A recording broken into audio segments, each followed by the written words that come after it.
Bismillahirrahmanirrahim. Assalamualaikum warahmatullahi wabarakatuh. Alhamdulillahirabbil alamin.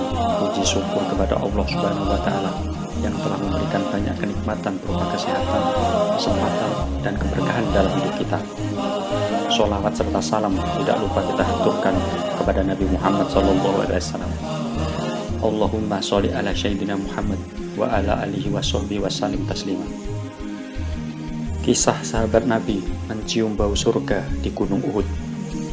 Saudaraku seiman yang dimuliakan Allah Subhanahu wa taala, telah kita ketahui bersama bahwa perang Uhud bisa dikatakan sebagai pembalasan kaum Quraisy atas kekalahan mereka dari pasukan muslim di perang Badar tahun 2 Hijriah. Perang Uhud terjadi pada tahun 3 Hijriah atau 625 Masehi di Madinah.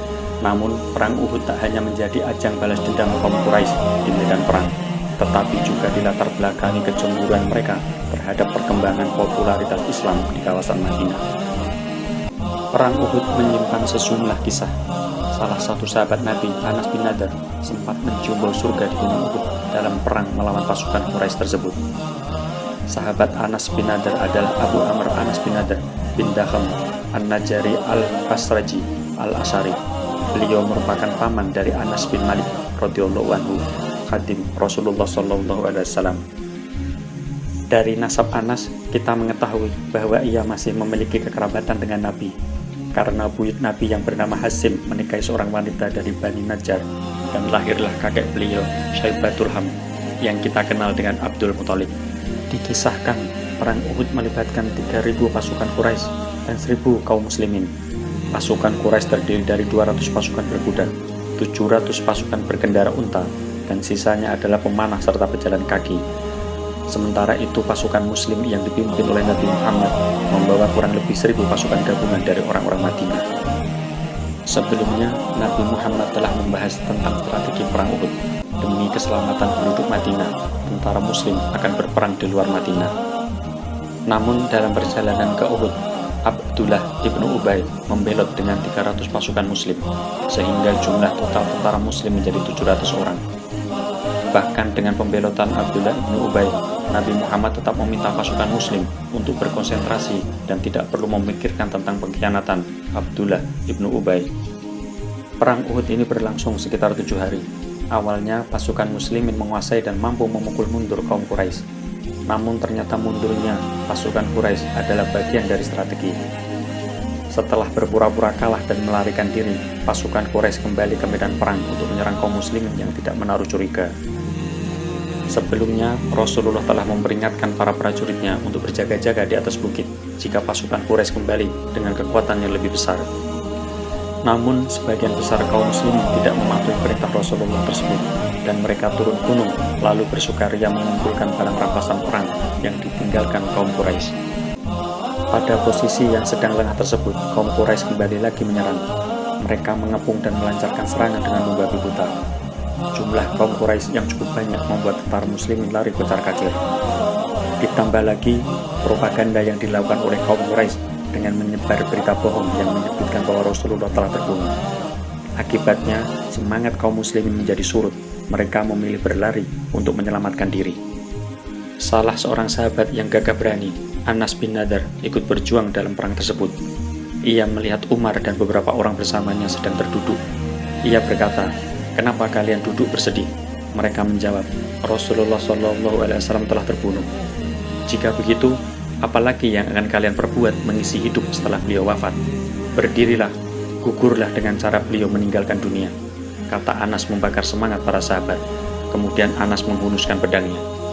Ia berlari menyongsong kaum kafir dan membangkitkan kembali semangat untuk menegakkan Islam. Kalau memang Rasulullah sudah wafat, tidak ada gunanya lagi kita hidup. Mengapa kita tidak ikut mati saja bersama Rasulullah? Teriak Anas penuh semangat. Beliau, Rasulullah sudah berkorban demi perjuangannya membela kebenaran. Mengapa kita harus takut mati? Lanjutnya. Dengan berbekal pedang di tangannya, Anas menghadapi kaum Quraisy tanpa rasa takut. Dia menyerahkan hidup dan matinya hanya kepada Allah. Serangan Anas semakin membabi buta. Kilatan pedangnya mulai bergerak ke sana kemari, mencari mangsa yang ingin merasakan tebasan pedangnya yang sangat tajam. Sesaat kemudian ia berpapasan dengan Sa'ad bin Mu'az. "Mau kemana, wahai Anas?" tanya Sa'ad yang melihat Anas terus bergerak menyerang kaum Quraisy yang semakin bertambah banyak. "Wahai Sa'ad, aku mencium bau surga dari gunung Uhud," jawab Anas sambil tetap melangkah tanpa gentar sekalipun. Anas berjuang sampai titik darah penghabisan. Sebelum nyawanya meninggalkan raganya, ia tetap menebaskan pedangnya ke semua musuhnya tanpa peduli kepungan kaum Quraisy padanya. Ia merasakan goresan pedang yang tajam menyentuh kulitnya. Darahnya pun bercucuran di sejumlah bagian tubuhnya. Namun rasa sakit itu tak menghentikan ayunan pedang Anas untuk membalas dengan sisa-sisa tenaga yang ada. Bahkan ia sempat bersumpah tidak akan menyerah. Lambat laun ia merasakan tubuhnya semakin lemah dan bersimbah darah, hingga akhirnya ia tidak sanggup menahan tubuhnya lalu ambruk di tengah kepungan kaum Quraisy. Sahabat yang mencium bau surga ini akhirnya wafat sebagai syahid dan ditemukan dengan 80 luka tusukan di sekujur tubuhnya. Kata Anas bin Malik, "Bibiku Ar-Rubai binti Anadar berkata, aku hampir tidak mengenali saudaraku kecuali melalui ruas-ruas jarinya." Demikianlah sepenggal kisah sahabat Nabi yang mati syahid di perang Uhud demi untuk membela serta menegakkan Islam dari para musuh yang benci terhadap Rasulullah dan Islam.